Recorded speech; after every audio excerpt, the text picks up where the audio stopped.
समाज में ना भाई भाई से झगड़े, ना पिता पुत्र से झगड़े, ना पति पत्नी से झगड़े,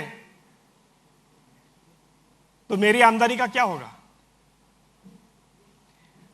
मगर एक लाइफ इंश्योरेंस एजेंसी का ही एक प्रोफेशन ऐसा है कि जिसमें आप सही मायने में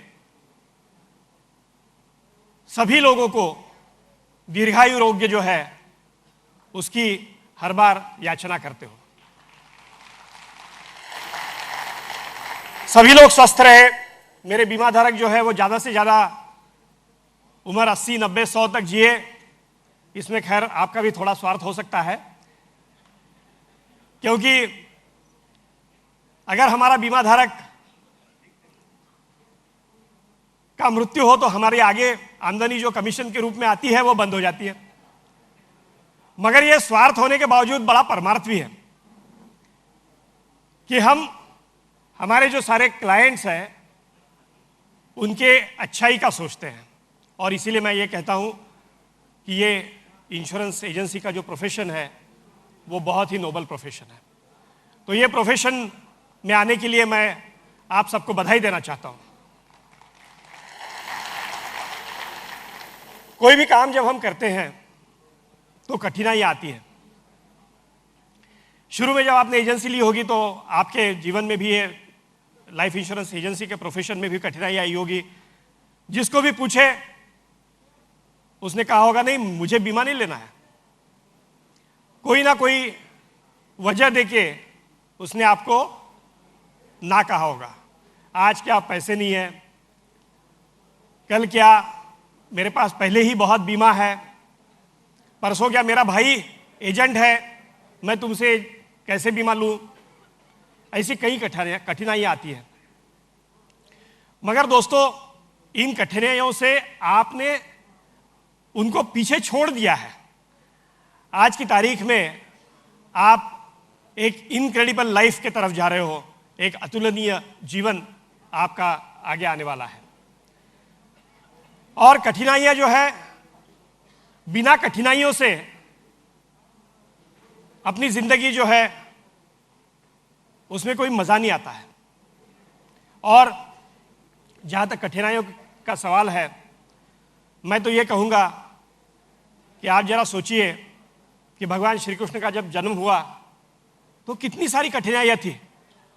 वहां यमुना को फ्लड आया हुआ था, माँ बाप दोनों कैद में थे। वो मामा जो थे वो तैयार थे बिल्कुल कि जैसे बच्चा पैदा होगा उसको मैं ऊपर भेज दूंगा।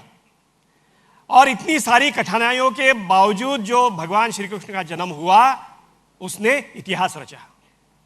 जितनी कठिनाइयां ज्यादा आती है उतना इतिहास रचता है, इसलिए कठिनाइयों से डरो मत। ऑन द कॉन्ट्री मैं तो ये कहूंगा कि अगर कठिनाइयां नहीं आई तो आदमी बनता नहीं है, तैयार नहीं होता है।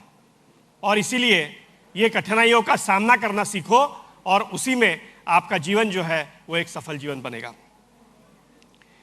और एक बात मैं आपको बताना चाहता हूं कि कई बार जब हमें नैराश्य आता है तो हम उसका दोषारोपण जो है वो दूसरों पे करते हैं। हमें हर बार ये लगता है कि देखो वो ब्रांच मैनेजर साहब ने हमारे तरफ ध्यान नहीं दिया, वो हमारे विकास अधिकारी थे, उन्होंने हमारा प्रपोजल ठीक ढंग से पूरा देखा नहीं है, और उसके कारण मैं जो है मुझे एक आज सामना करना पड़ रहा है इस कठिनाई का, असफलता का।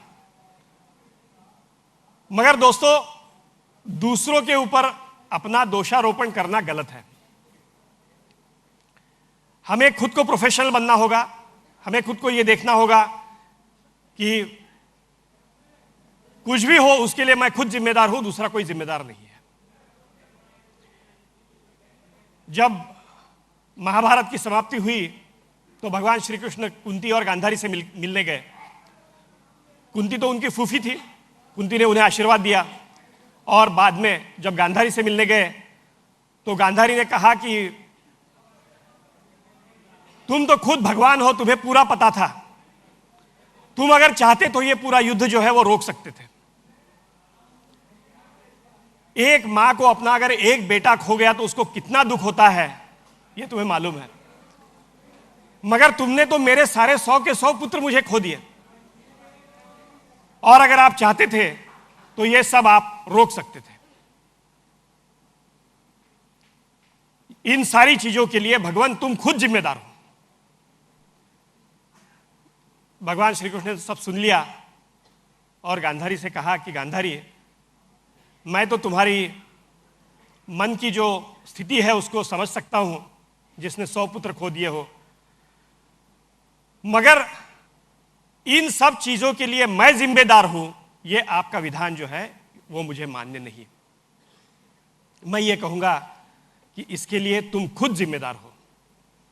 तुम जब रानी बन के यहां आई तो अपना पति जब अंधा है ये देख के खुद ने आंखों के ऊपर पट्टी लगा ली, और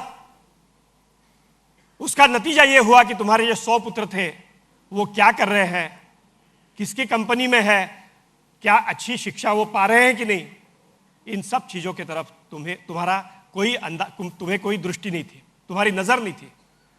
और नतीजा ये हुआ, आज जो हुआ है वो उसी का नतीजा है। इसके लिए दूसरों को दोष देना गलत है।